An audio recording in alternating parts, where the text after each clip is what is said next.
Pemirsa, tim SAR gabungan mengevakuasi korban hanyut di Sungai Dam, Banjar Tegal, Desa Dauh Cani, Kecamatan Abian Semal, Kabupaten Badung, Minggu 14 Desember 2025.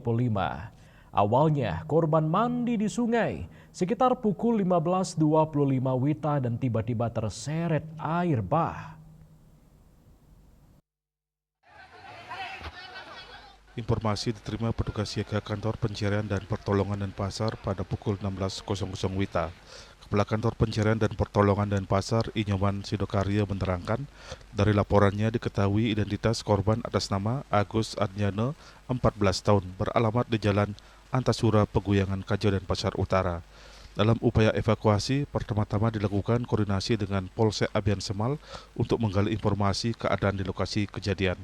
Sebanyak 5 personil bergerak menggunakan rescue car tipe 2 dengan waktu tempuh hingga sampai di tempat kejadian kira-kira 1 jam lebih.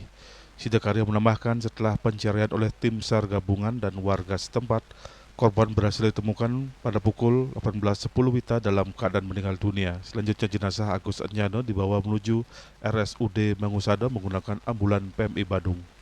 Operasi SAR turut melibatkan 5 personil tim rescue Kansar Denpasar, 7 personil Polsek Abian Semal, Babin Kaptimas Abian Semal, 1 personil Pol Airut Polres Badung, 1 personil Tagana, 4 personil BPBD Badung, 6 personil Damkar Badung, 3 personil UPT Puskesmas Abian Semal, 2 personil Orari, 2 personil PMI Badung, dan masyarakat setempat.